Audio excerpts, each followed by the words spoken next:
একবার ভাবুন তো, ক্রিকেট স্টেডিয়ামের সেই মারাত্মক গর্জন গায়ে কাটা দিয়ে ওঠে, তাই না? দারুণ লাগে। কিন্তু রাস্তার জ্যামে গাড়ির হর্ন, ওহ কি যে অসহ্য। দেখুন, দুটোই কিন্তু অমঝং তীব্র শব্দ, কিন্তু আমাদের অনুভূতিটা একদম আলাদা। তো চলুন আজকে শব্দের এই খেলার নিয়মকানুনগুলোই একটু ভালো করে বুঝে নেওয়া যাক। তাহলে মূল প্রশ্নটা কি দাঁড়াচ্ছে? স্টেডিয়ামের গর্জন আর ট্রাফিকের হর্নের মধ্যে আসল পার্থক্যটা ঠিক কোথায়? দুটোই তো অনেক জোরে হয়, কিন্তু একটা আমাদের আনন্দ দেয় আর একটা বিরক্তি। এই প্রশ্নের উত্তর খুঁজতে গিয়েই আমরা শব্দ আর গোলমালের মধ্যেকার সূক্ষ্ম লাইনটা ধরতে পারব। আজকে আমাদের আলোচনার রোডম্যাপটা একবার দেখে নিই। প্রথমে আমরা শব্দ আর গোলমালের তফাৎটা বুঝব। তারপর শব্দের স্কোরবোর্ড অর্থাৎ ডেসিবেল নিয়ে কথা বলবো। এরপর দেখব ডেসিবেলের এক অবাক করা অঙ্ক। তারপর জানব একটা গোটা এলাকার কোলাহল কিভাবে মাপা হয়। আর সবশেষে ভবিষ্যতের জন্য এর গুরুত্বটা বুঝে নেব। আচ্ছা, তাহলে আমাদের প্রথম রাউন্ড শুরু করা যাক। শব্দ বনাম গোলমাল, এটা যেন দুটো ভিন্ন শব্দের এক অদ্ভুত খেলা। দেখুন, মজার ব্যাপার হলো ফিজিক্সের দিক থেকে শব্দ আর গোলমালের মধ্যে কিন্তু কোনো পার্থক্য নেই। দুটোই আসলে বাতাসের কম্পন। আসল পার্থক্যটা আমাদের মনে, আমাদের অনুভূতিতে। যে শব্দটা আমাদের কাছে অবাঞ্ছিত বা বিরক্তিকর লাগে, সেটাই হলো নয়েজ বা গোলমাল। ইনফ্যাক্ট নয়েজ শব্দটা এসেছে ল্যাটিন শব্দ নজিয়া থেকে, যার মানে হলো অসুস্থ লাগার অনুভূতি। তাহলে শব্দ আর গোলমালের মূল পার্থক্যটা কিসের ওপর নির্ভর করে? আমাদের অনুভূতির ওপর, তাই তো? যে কোনো খেলারই তো একটা স্কোরবোর্ড থাকে, তাই না? ক্রিকেটে যেমন রান থাকে, ফুটবলে গোল, তেমনি শব্দের তীব্রতা মাপার জন্য আমাদের যে স্কোরবোর্ড, তার নাম হল ডেসিবেল, সংক্ষেপে ডিবি। এই স্কেলটা দেখুন, দারুণ একটা ধারণা পাওয়া যাবে। লাইব্রেরির শান্ত পরিবেশ মানে প্রায় ৩০ ডেসিবেল। আমরা যে সাধারণ কথাবার্তা বলি সেটা প্রায় ৬০ ডেসিবেল। কিন্তু আসল টুইস্টটা হলো ডেসিবেল স্কেলটা সাধারণ স্কেলের মতো নয়, এটা লগারিদমিক। মানে প্রতি ১০ ডেসিবেল বাড়ার সাথে সাথে শব্দের তীব্রতা ১০ গুণ বেড়ে যায়। তার মানে ৬০ ডেসিবেলের শব্দ ৩০ ডেসিবেলের থেকে শুধু দ্বিগুণ জোরালো নয়, আসলে ১০০০ গুণ বেশি তীব্র। আর ১২০ ডেসিবেলে গেলে তো কথাই নেই, সেটা কানের জন্য রীতিমতো কষ্টদায়ক। তাহলে ডেসিবেল স্কেলকে লগারিদমিক কেন বলা হয়, মনে থাকবে তো? আচ্ছা, এখানে আর একটা জরুরি ব্যাপার আছে, সেটা হলো ওয়েটিং বা ডিবিএ। এটা হলো সাউন্ড লেভেল মিটারের ভেতরে থাকা একটা বিশেষ ফিল্টার, যেটা ঠিক মানুষের কানের মতো করে শব্দ শোনে। আমাদের কান কিন্তু সব ফ্রিকোয়েন্সির শব্দ সমানভাবে শোনে না। ডিবিএ ঠিক সেই ফ্রিকোয়েন্সিগুলোর ওপর জোর দেয় যেগুলো আমরা সবচেয়ে ভালো শুনতে পাই। এটাকে বলতে পারেন শব্দের আম্পায়ারের বিশেষ চশমা। এই কারণে পরিবেশের কোলাহল মাপার জন্য ডিবিএ ইউনিটটাই সবচেয়ে বেশি ব্যবহার করা হয়।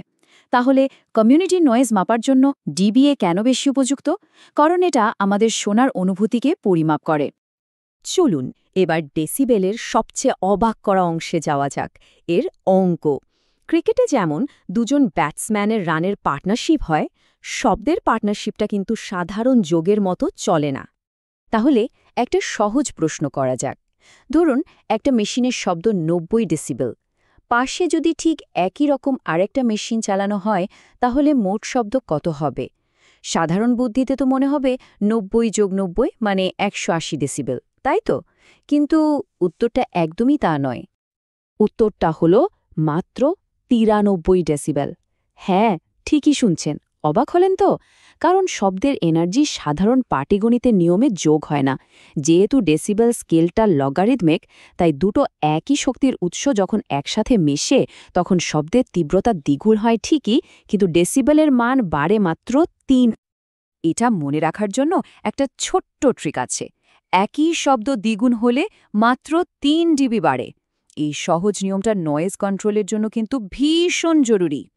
তাহলে এবার বলুন তো, দুটো একই শব্দের উৎস একসঙ্গে যোগ হলে মোট শব্দস্তর কত ডেসিবেল বাড়ে? মনে থাকবে তো? মাত্র ৩ ডেসিবেল। বেশ, আমরা তো একটা নির্দিষ্ট মুহূর্তের শব্দ মাপতে শিখলাম, কিন্তু একটা শহরের কোলাহল তো সারা দিন ধরে বদলাতে থাকে, তাই না? সকাল, দুপুর, রাত একরকম থাকে না। এটা মাপার জন্য আমাদের ক্রিকেট ম্যাচের পরিসংখ্যান বিশ্লেষণের মতো কিছু বিশেষ মেট্রিক্স ব্যবহার করতে হয়। এখানে 3টে প্রধান মেট্রিক আছে।